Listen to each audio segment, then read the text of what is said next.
beautiful people, my name is Zumi here, and welcome back to my channel. And today I am back with a storytime video. So originally this week, I was planning on releasing a tutorial video. However, that video is still in the works, so hopefully I'll have it up within the next coming weeks. So I figured I would do something a lot more chill and laid back this week and just tell you guys a story about something that was, you know, that was fun. Yeah, fun. That's the word. That's totally the word I'm going to use to describe that whole experience, you know, that happened to me and my friends while we were at an artist alley at a convention here where I live. So basically, how this whole thing started was me and my friend, what shall we call her? We'll call her Shorty. Me and my friend Shorty, we were at a another convention. It's called Level Up, and it's a really big convention where I live. And we were sharing a table in Artist Alley. At some point during the convention, there were these guys that came walking around, and they were advertising their convention. They like gave us some flyers and like a card and stuff, and they were just like, hey, you know, we're holding a convention. You know, if you're interested, we have Artist Alley there too. Our tables are $150. And me and Shorty were just like, $150 for an Artist Alley table? Like, hell yeah, because Artist Alley tables are expensive AF, you know, to be honest. And we thought, you know, $150 for a table, of course, let's do this convention. After the Level Up expo ended and we went home, me and Shorty did some research on this convention, and thank God Almighty that we did some research on this convention. We ended up finding out that it was like a first year convention in my town, and we figured out, you know, if it's a first year convention, it's probably honestly not going to have a lot of people there. So because we figured like there wasn't going to be a lot of people there, I didn't end up printing out or making any new merchandise, and Shorty didn't make any more merchandise, which was great because like the convention was dead. And I swear all of this has to do with the story. So fast forward like 5 or so months, and the time of the little baby con is upon us. And so the night before, me and Shorty, we go and we set up most of the table. We ended up during the time from like the big convention and the small convention, we ended up talking to 2 more of our friends who they wanted to split the table with us at the small convention. So it ended up us splitting the table 4 ways. There were going to be 4 of us selling our art at this table at this like first year small convention. The night that me and Shorty went to go set up, my other 2 friends, they couldn't make it down to help us set up, so we didn't have all of the stuff that we needed to set up our table. So we just set up as much as we can that night, and we weren't able to get my other 2 friends, who we'll call Tigger and Waffles. We weren't able to get Tigger and Waffles registration badges because they weren't there. So we're just like, oh, you know, hopefully they'll let us pick them up tomorrow. So the next day comes, me and Shorty, we get dressed in our cosplay, and we go to the convention. The place that they had the registration badges the night before, they didn't have them the next day, and we're just like, oh great, where the hell do we find these badges? So this is where our handsome main hero comes in. Yeah. We were just walking around looking for the registration table, and we run into this guy, and he just, at first, he just looks like, you know, just a regular, I don't know, dude, you know, he just looks like just a guy you just pass on the street, and he just comes up to us, it's like, oh hey, you know, I really like your cosplays, and we're just like, yeah, thanks. He's like, are you guys here for the convention? And for a second I thought he might have worked there, because, you know, he seemed pretty knowledgeable about the convention, but no, he didn't. He just, I guess, got there earlier than us and figured out where the registration was, and he's just like, oh yeah, if you guys need your badges, I can show you where to get them. So we're like, you know, thanks. And then he took us to where he had picked up his badge from, and me and Shorty were able to get the registration completed for Tigger and Waffles. Be like, hey, just walk into the artist alley, we'll hand you your badges, we'll be done with. So Tigger and Waffles ended up being really late. They were like 2 hours later or so. So the convention had already started by the time they got there. And like I said, this was a first year convention, and it was dead. Like, I think the entire 3 days we were there was probably like 200 people there. And you know, at this point, 2 hours into the convention, we did have a few customers or people just inquiring about commissions or about Shorty's jewelry, and we completely forgot about this guy. And then he comes up to our table, and I recognize him, and I'm like, oh yeah, hey, how's it going? And he's just like, oh yeah, it's going good. I'm not trying to buy anything, I'm just looking, and that's fine. You don't have to buy something to come and look at our stuff. And so he just stands around, and we're just having another little pleasant conversation, and he's looking at our stuff. He's like, oh, I'm gonna go check some stuff out, and I'll be back around. And we're like, cool, another completely normal interaction. So finally, Shorty and Tigger get there, and Tigger brought her boyfriend, who we'll call, I don't know, Ninja. And she was worried because he was helping carrying stuff in for them, and she thought because he didn't have a badge that they wouldn't let him stay with us to help set up their stuff, because he was carrying a lot of heavy stuff.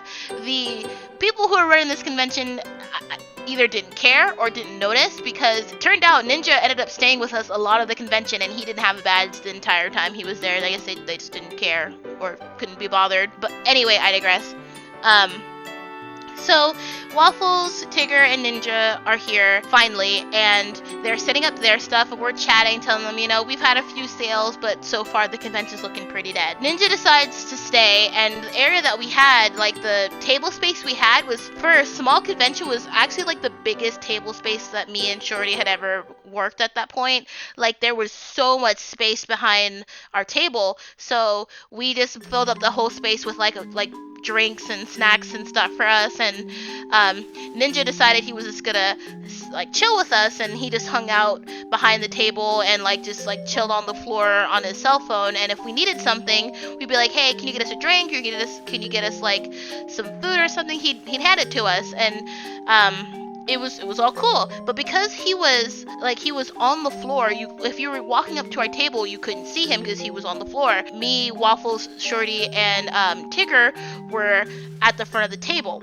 So unless you were trying to peek around us, you really couldn't see him behind us. So another hour or so goes by, and this guy comes back. At this point, our table was pretty busy from what I remember, and I just happened to notice him out of the corner of my eye that he'd come back. The only reason why that I noticed him, because one, it was a really slow convention, so it was easy to see people, and two, I could see him walking making a beeline toward our table. And at some point, I think Tigger had asked Ninja if he could get her a bottle of water, so he stood up to hand her the bottle of water. I had noticed this guy, while he was walking up toward us, had seen Ninja, and he just stopped 2 feet away from us and just stood there and started staring with this weird look on his face. And I made a mental note of it, because I was like, well, that's weird, but I was trying not to think too much of it, because like I said, at this point we were starting to pick up a little bit.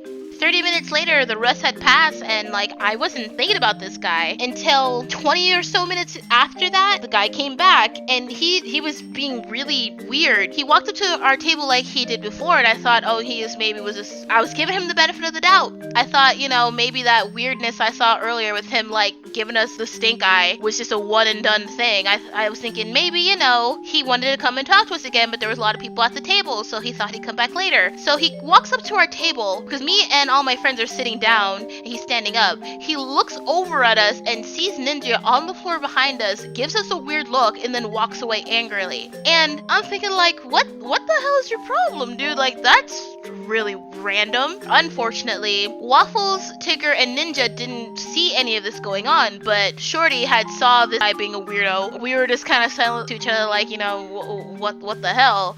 But we didn't say anything to the others because we hadn't seen them for a while, so we were, even though the convention was dead, we were, hanging out and catching up. So throughout the rest of this day, this guy does this same thing 5 more times. He walks up to the table, peers over us, sees that Ninja is still there, and then walks away angrily. And at this point, we weren't even greeting him or anything, because, people come to your table, you're just hi, how are you? Do you have any questions about anything at the table? We just, at that point, just stopped saying anything to him, because he just, was being a total weird ass. So then after the final time he does it, the last 2 hours of the convention, we didn't see him. So the next day, me and Shorty get there early. We're wearing the same cosplay we were wearing the day before, and maybe an hour or so into the convention, this guy walks up to us again. And at this point, Waffles, Tigger, and Ninja were going to be late again. So it was just me and Shorty manning the table. Guy walks up to us and is just kind of like, "Oh, hey guys, how's it going?" And I just decided to be polite. I'm like, today is a new day. I'm not gonna hold you being a weirdo from yesterday against you today. You know, brand new day. What's up? So we just started talking, and he just starts in saying like, "Yeah, you know, guys, like I'm having such a hard time. I just graduated from college, but I can't find a job anywhere. You know, it's such a hard time." Me and Shorty were being sympathetic, but we didn't know what to say. He just stops talking and just stares at us, and we're looking back at him, and he's looking at us, and he just gets this same weird look on his face, and was just like, "What? So you guys," like he was annoyed, and he was like, "What, you guys don't have any words of encouragement for me?" And I was like, "Wait, what?" He's like, you know, like, "Oh yeah, you can do it, you know, words of encouragement." So like, we didn't know this guy, but to be polite, we just, you know, started giving him words of encouragement. So I just told him, you know, sometimes it's hard to get a job in your degree right out of college. Maybe get yourself a little part-time job to keep your head above water until you can find something in your degree. And then Shorty, bless her heart, was just like, "If you're looking for a part-time job, the place where both me and her work is hiring right now. We're both managers. We can get you a job there." And this guy, he literally scoffed at her, glares at her, and says, "Oh, I'm a recent college graduate. There's no way I would stoop so low as to work in a place like that." And I'm like, "Bruh, what?" I was just so taken aback. Like, I couldn't say anything. And Shorty piped up. That offended her. She got super mad. She was just like, "Well, you know, that's where we work, so we can't help you." And he just, when he realized what he had just done, like insulting the place where we work at, he just kind of awkwardly backed away. And we just kind of looked at each other and started laughing because it was just such an absurd interaction. But oh wait, that is not the end of it. There is still more to this story. So another 30 or so minutes goes by, and I didn't mention this earlier, but in the artist alley area that we were assigned to, right next to us on our left side was a vendor selling t-shirts, and on our right side was actually a voice actress. And it was a pretty popular voice actress, but she wasn't there as a voice actress. She was there promoting, I guess she does like folk music band type thing on the side, and she was there promoting that, but she did have a poster of all the characters that she voices. So this guy goes over to her, and even though the spaces were pretty big, they were pretty big behind the table, but the tables were like right up next to each other, so I could hear their entire conversation, and I'm sure they heard our conversation with this guy. So this guy walks up to the voice actress and is just like, "Oh hey, you know, I love you voicing this character, you're so good and talented." And she was like, "Oh yeah, thank you." And he starts up with the same thing he told me in Shorty. He's just like, "Yeah, you know, I just got out of college and I'm having trouble. I can't find a job in my degree." And she literally almost said the exact same thing I told him. She's like, "Well, you know, sometimes you have to find yourself a part-time job or a full-time job in a different field until you can find something in your field of study." And he was just like, "Yeah, well, I don't really want to do that because I spent a lot of money on my degree and I think I deserve a job in my field of study." And she just kind of her face, I was trying not to be super nosy, but like they were like right there. Like if I reached out my arm, I could touch her shoulder. And her face, she like turned towards me, and like we made awkward eye contact, and she looked at me like, "Oh God, what the hell?" And she just said it again, like, you know, sometimes you gotta make sacrifices until you can get where you want to be. And she gave him her own story. She told him that before she became a voice actress, she actually lived in the same city that I live in, and she was a waitress. She waited tables. And he's just like, "Oh yeah, I know that. I read your profile page before I came over here to talk to you." And then he started telling her, literally listing the things down on her profile page from memory, I guess, because he wasn't looking at anything. She was getting visibly uncomfortable. So throughout this entire time, there was a another artist across the aisleway from us. We'll call him Army because he was in the army and he was attending this show by himself, and he had to keep going to the bathroom, and when he would go to the bathroom we were watching his table for him to make sure like nobody took anything.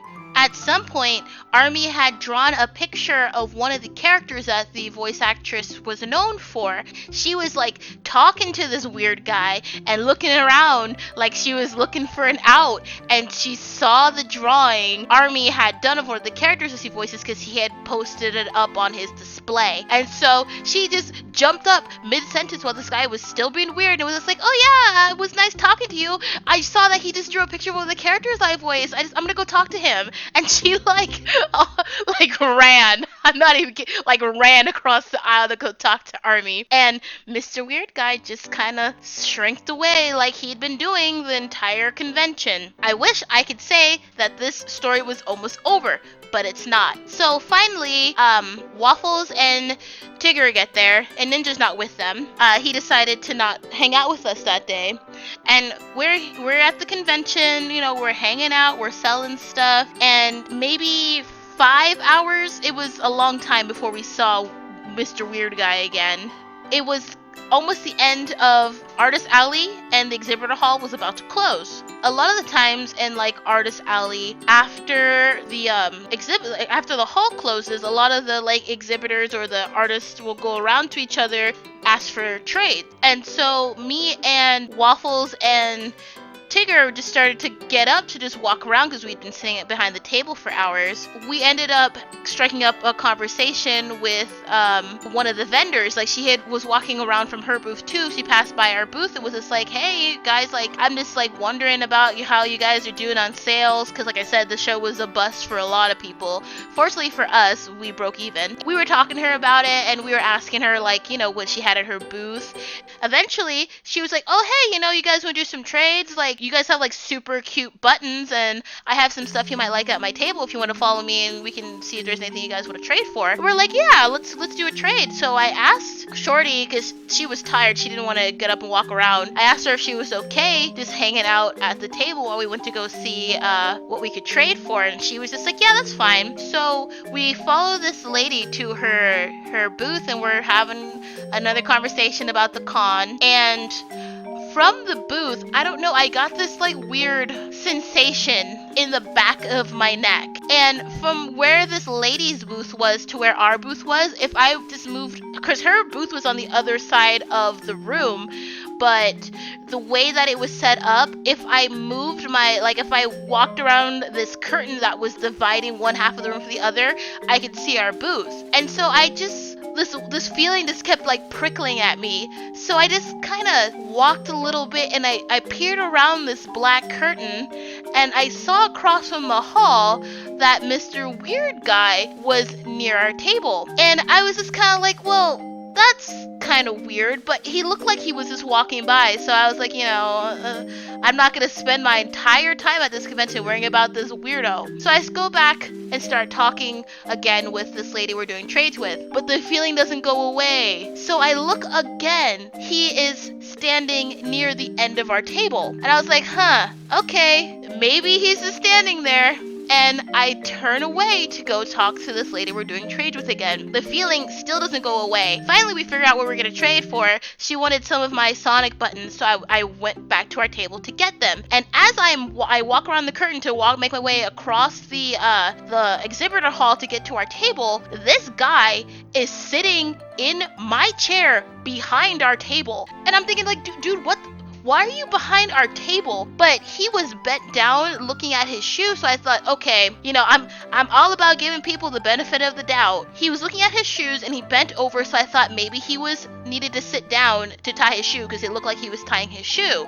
So I walked up to our table, I grabbed some of the Sonic buttons I had off of our display case, and I didn't see the look that Shorty gave me when I grabbed the buttons. And I'm like, okay, I just looked up to her real quickly, and I was like, I'm gonna go do these trades, I'll be right back. And I walked away. After I left, the nagging feeling in the back of my neck was like, 10 times worse, and I was like, nah. So I handed the buttons to Tigger, and I'm like, I'll be right back. So then I look around the curtain again, and he's like talking to Shorty, and she just is sitting there staring straight forward with a look of, please, dear God, come back. And I just made a beeline toward her. I was like, nah, what's going on here? Like, she looked hella uncomfortable. And as he saw me like walking briskly toward her, he got up real quick and like walked away, briskly walked away. And I was just like, okay. I got up to her, I'm like, what just happened? And she was frozen. It was like, oh my God, I can't believe what he just said to me. So apparently this guy had sat down, tied his shoe, and after he was done tying his shoe, turned to her, was just like, yeah, so like I was wondering if you'd want to go on a date with me, because I have all this money and I take all these expensive vacations to 5-star resorts all around the world, and this watch I have on my wrist costs so much money, and blah blah blah blah. He's just trying to pick her up, and it's like, bruh, you got all this money for vacations and fancy watches and 5-star hotels, and you ain't got no job. Like, I thought you were just fresh out of college and you couldn't find a job in your field. And there was some other stuff, and he was just really creepily trying to pick up on her, and she told him she wasn't interested, but like he apparently did not get the memo that she wasn't feeling it. After that, the hall was only open for like another hour or so, and I just stayed at the table with her, and we didn't see him the rest of that night. Finally, we're almost done, guys. The last day of the convention, we didn't see Mr. Creepyface all day. I didn't see him, out of sight, out of mind, until the very end of the convention while we were all packing up. So throughout the 3 days of the convention, I had become good friends with Army. We're into a lot of the same type of anime. So we would be having conversations about like anime we like and stuff. And so while we were talking to each other while we were packing up, and finally, at the very last hour or so of the con, I see Mr. Creepyface again. He is walking straight toward us, and I guess like he gets really close to us, and at that point I was turned away from Army because I was putting something away, and he had said something about an anime I really like, about like them. It's already come out now. They were making a remake of it, and I was like, oh yeah, I'm so hyped for it. And I turned back toward him and I started talking, and then like Shorty had said something to him, and he had walked away from his table and was standing like in front of our table, and we were just talking. And when Mr. Creepyface saw Army, he did that same weird thing again, where he stopped and just like he stopped like maybe I don't know, it was like 2 or 3 feet behind Army, and just stared at the back of his head. And all of us saw him, but like we weren't trying to say anything, cause like, to be honest, Army was like kind of an intimidating looking dude. Like, he was a real tall built looking guy, but like the entire time we were packing up, it took us maybe like an hour to pack up all of our stuff. He stood behind Army and was just staring at him. Like, when Army was turning around to put some of his stuff away, while like in between conversations, he was just walking around Mr. Creepyface. He didn't realize that this weird guy was standing behind him. We didn't have the heart to be like, hey, this weird guy is being weird around us. Like, yeah, we ended up thinking, like, cause me and Shorty was like, oh my god, this guy is just like freaking relentless. Like, what if he like follows us out? We decided to walk out with Army, and as we were walked out of the exhibitor hall as it was closing, Creepyface was still standing there glaring at us. And that is the story of Mr. Creepyface. I wish I can say that I haven't seen him again, but I have seen him at every con that I have been to since that con. There's been like 3 or 4 cons. The thing is though, maybe he doesn't recognize us, because throughout that particular con, me and Shorty wore the same cosplay all 3 days, and for the last 3 cons we went to, we haven't worn those particular costumes. So maybe because we weren't in those particular costumes, he doesn't know who we are. Because at one of these conventions, he came up to me and I didn't recognize him at first, and he was just like, "Oh, hey, I like your cosplay. Can I take a picture with you?" And I was like, "Yeah, sure."